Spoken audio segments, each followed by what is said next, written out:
Ngaran kuring Iman. Ngan anu katelah ku babaturan mah Sobur.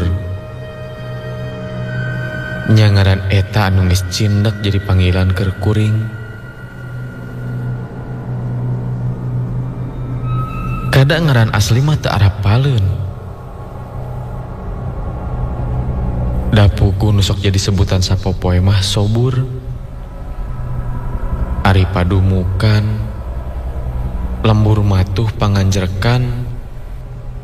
Nya eta di desa Cigugur Girang, Kacamatan Parongpong, Kabupaten Bandung Barat.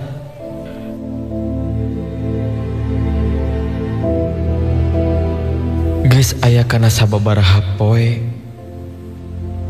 kuring ngarasakeun karudet hate. Kadang cicing wae di imah sok aya we pikakeheuleun teh. Asa rungsing jeung loba kapusing, padahal tepuguh anu jadi nimbulkeun kapusingna teh. Kuring oge sok babari ambek, gampang kasinggung. Malah sigana teh indung bapa oge ngarasa heran ku polah kuring sarupa kitu. Asaku kabeneran pas kuring kerungsing datang babaturan anu ngajak camping ka gunung. Anu rek ngadon init camping teh aya genepan. Si Soeng, si Kumra, si Jae, Janggardan jeung si Ayi. Bisa disebut lobaan ari genepan mah. Jadi najan campingna di gunung oge moal matak pikahariwangeun. Jadi lamun teh mah aya naon nya bisa pakumaha-kumaha ka babaturan anu sejen.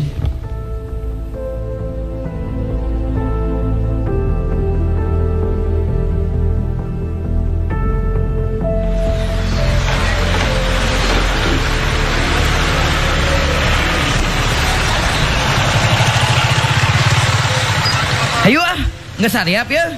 Geus siap atuh. Puguh oge kuring ngadagoan teh tadi teh mending geus kesel ye. Lila ngadagoan si Ai tadi teh. Panyangka kuring teh moal tulus. Jadi atuh tidak aku teh tulus mah. Bejakeun tulus gitu. Siap atuh, lamun kitu mah orang berangkat. Bisi kabur ka sorean manten. Kumaha? Urang teh campingna jadi di situ Lembang wae. Nya geus mending di situ Lembang wae. Supaya aman, jadi teu hese ngalacai. Ya atulah, lamun kitu mah mari kita kemon.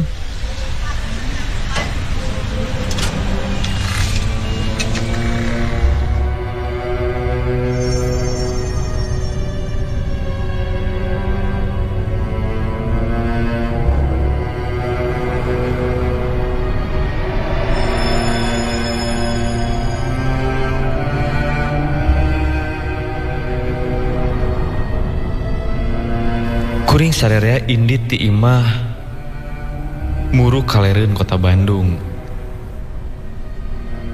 Nyata kuring muru ka gunung. Anu jadi jugjugan teh nyaeta situ Lembang.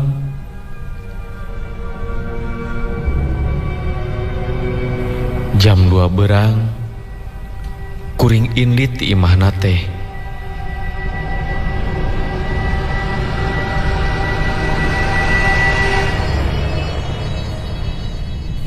Ngahaja teh indit sore pisan teh bisi di jalana kaburu ka magriban. Bisi kaburu poek di jalana. Nu jadi lantaran kuring kudu lempang muru ka palebah situ Lembangna.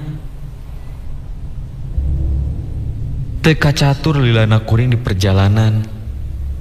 Nya singket carita kuring geus ampir tarpi ke tempat anu rek dipake camping ku kuring sarerea.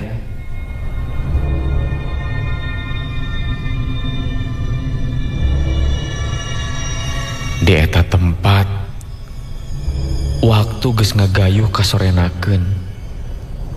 Samala geus aya kana jam 5 sorena. Salah saurang batur kuring ngajak nyieun tenda teh di palebah Juru Cipariuk.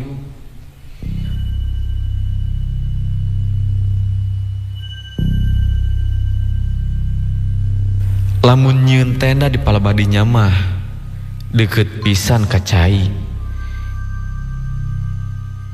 Jeung deui di dinya mah camping nage bisa bari ngadon nguseup. Kuring bisa ngalalau. Cenah cek beja di lengkob Cipariuk mah loba laukna. Nu sejen mah geus tarpi ka palebah lengkob Juru Cipariuk. Kuring jeung si Soeng masih keneh leuleumpangan lantaran kuring duaan leumpang napang paneurina.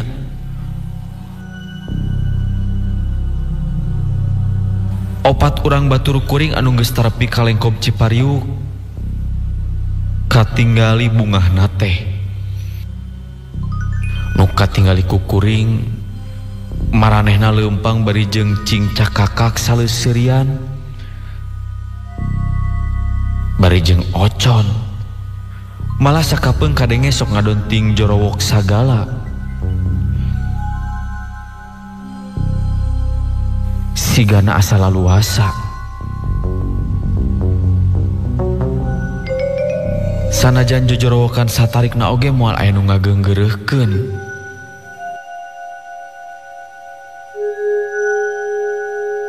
Kuring jeung si Soeng ngeureunkeun lengkah bari jeung cing harewos. Hal kitu teh anu jadi lantaran kuring duaan ninggali aya jalma anu katinggalina siga aki-aki.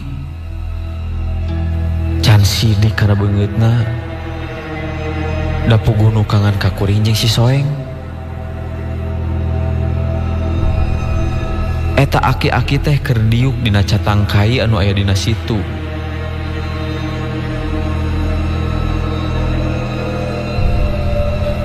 Keur kuring duaan ngarasakeun kaheran, eta aki-aki teh malikeun awakna. Jadi nying hareup ka kuring duaan. Geus kitu eta aki-aki tumanya pok manehna ngomong.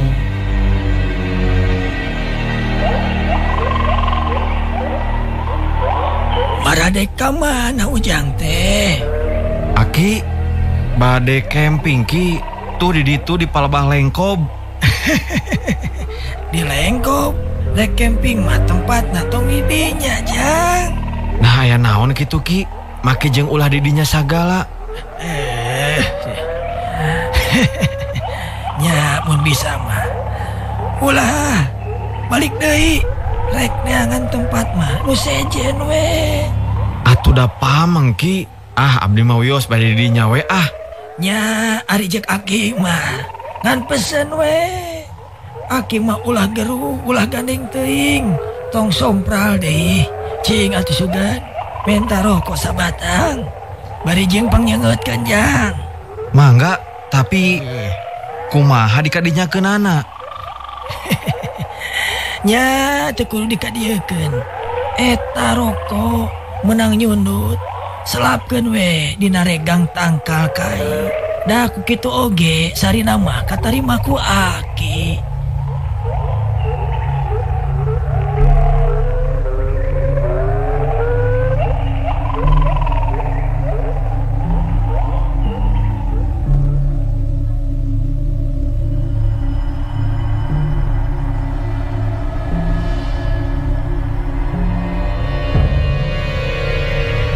Kuring nurutkeun kana kahayang si Aki.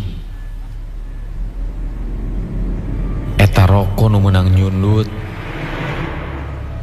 terus diselapkeun dina regang. Geus kitu mah kuring pamitan ka eta aki-aki. Muru ka tempat anu rek dipake camping teh.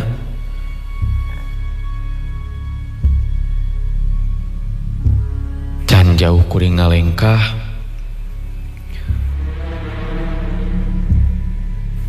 si Soeng papadon ka kuring supaya ulah ningali deui ka palebah aki-aki tadi. Aya omongan sarupa kitu ti si Soeng teh kuring tengah gugu. Tapi nu aya jadi penasaran.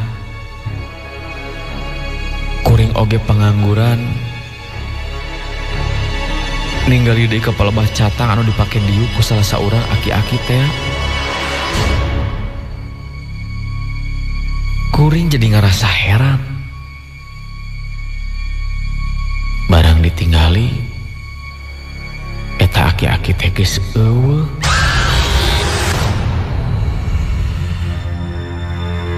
Kaheran kuring dipungkas ku si Soeng anu ngongkak kuring.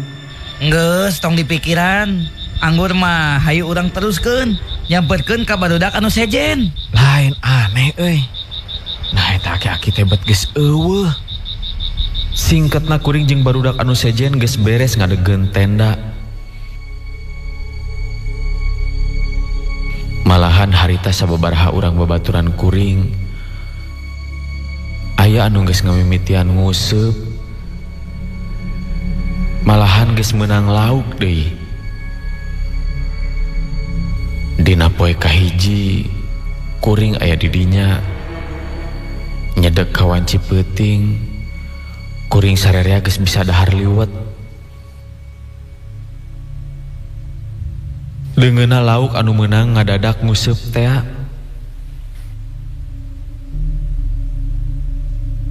Kitu mah kapusing karudat oge jadi leungit. Nu aya suka bunga jeung anu jadi babaturan. Kuring ngarasakeun ka bunga hate. Peuting eta nu sejen oge sarua pada bungahna. Samemeh wanci peuting pisan. Saacan datang tunduh. Barudak oge ngadon dariuk di hareupeun tenda bari main gitar.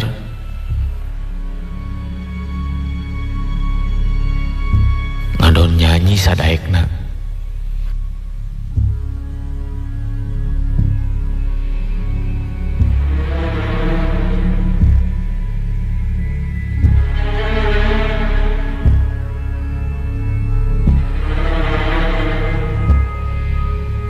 Geus ngarasa bosen main gitar jeung kesel aya wae di saluareun tenda. Sajabana ti karasa tiris. Kuring sarerea geus ngarasa kudu ngampi arasup ka jero tenda. Sabab wanci oge geus nyedek ka tengah peuting. Geus waktuna kuring sarare.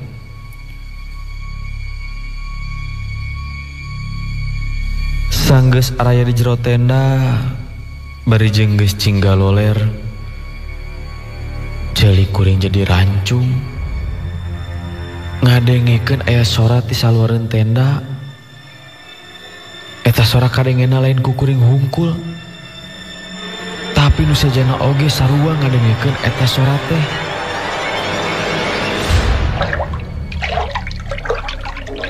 Di saluareun tenda aya sora anu kakeceprekan. Ngadenge sora sarupa kitu teh. Mimiti mah panyangka kuring lauk anu keur mijah.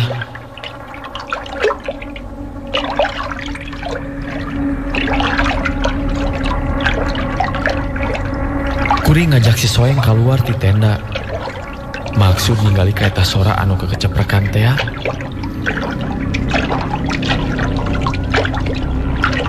Kuring duaan jeung si Soeng keluar. Nu sejena tetep we di jero tenda. Nah atuh basa kuring geus aya di saluareun tenda. Kuring ningali ka eta sora teh. Nah geuning lain lauk. Nu katingali ku kuring jeung si Soeng. Aya saurang awewe anu keur diuk di sisieun situ. Bari sukuna dikucuprak-kucuprakeun kana cai. Ningali aya awewe sarupa kitu. Kuring lain atoh. Malah kuring jadi ngarasakeun kasieun. Nu jadi sabab kuring nyangka yen eta teh lain awewe biasa. Kuring jeung si Soeng teh hayang nyaho leuwih jelas deui. Ku sakitu oge kuring jeung si Soeng geus apal. Harita keneh kuring jeung si Soeng baralik deui asup ka jero tenda. Basa di jero tenda, kuring jeung si Soeng teu geruh ngeunaan ayana awewe di sisieun situ. Lamun di bejaan, sok sieun barudak anu sejen jadi sarieuneun. Salah saurang babaturan kuring kaluar ti jero tenda. Maksudna manehna rek ngadon ka cai. Tapi can lila manehna kaluar. Ujug-ujug balik deui bari jeung hariweuh-weuh siga anu geus ningali keanehan. Manehna ningali aya Kunti diuk di sisieun situ. Antugna sakabeh nu aya di jero tenda jadi cing alalo sirahna keluar. Hayang jelas ningali kepala bah sisi situ. Nyaan we basa ditinggali keluar. Katinggali aya nu nangtung anu ayeuna mah di sisieun situ. Katinggali awakna ngabalak bodas. Nu jadi ruas keur kuring jeung anu sejen. Eta Kunti teh maju ngalayang ngadeuketan ka palebah tenda anu keur dicaricingan ku kuring jeung barudak. Puguh we nu ngarasakeun kasieun teh lain kuring hungkul. Tapi kabeh nu aya di dinya jadi cing harodhod. Komo deui jelas eta Kunti teh ngalayang nyampeurkeun. Eta Kunti nu ngalayang ngadeuketan ka kuring ngajadikeun kuring jeung nu lainna jadi terkebat. Sabab katingali siga aya saurang aki-aki anu menggatan eta Kunti. Eta Kunti ngalayang bari dituturkeun ku cicirihilan seuri bangun anu genah. Eta Kunti ngalayang ka luhur asup kana tangkal kai. Geus jelas Kunti leungit. Kuring kaluar ti jero tenda jeung si Soeng. Kuring nyampeurkeun ka aki-aki anu geus ningkahkeun Kunti anu bieu rek ngaganggu ka kuring sarerea. Kuring jeung si Soeng nganuhurkeun pisan ka eta aki-aki.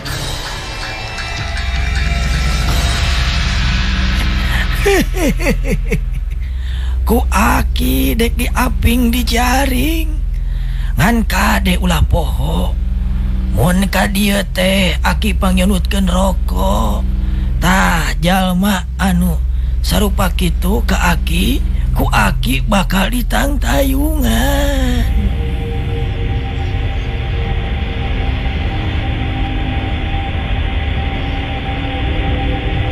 Geus cacarita kitu mah eta aki-aki teh terus ngaleos.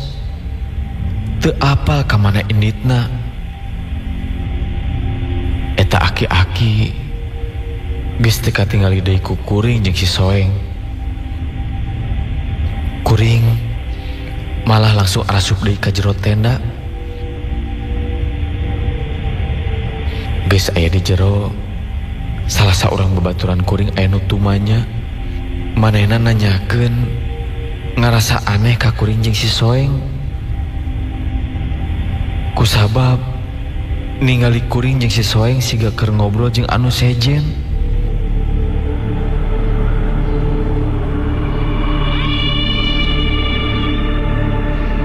Jadi jelas nama salian kuring jeung si Soeng nu sejen mah teu bisa ninggali ayana saurang aki-aki. Kuring oge jadi ngarasa aneh ka eta aki-aki teh. Nah saha atuh ari manehna teh? Nah manehna teh jelas aki-aki atawa ngan ukur ti tinggalian anu katinggali ku kuring jeung si Soeng hungkul. Antugna kuring menang keterangan ti si Soeng ngeunaan salah saurang aki-aki. Si Soeng mere panjelasan ka sarerea ngeunaan kejadian anu cikeneh kalakonan. Jadi sakur anu ngadon camping atawa ngadon ulin kudu bisa ngajaga ucap, ulah saomong-omongna atawa sompral. Kitu tanda sopan santun. Tah lamun segala hal dilakukeun, pasti bakal ditangtayungan ku karuhun anu ngageugeus situ Lembang.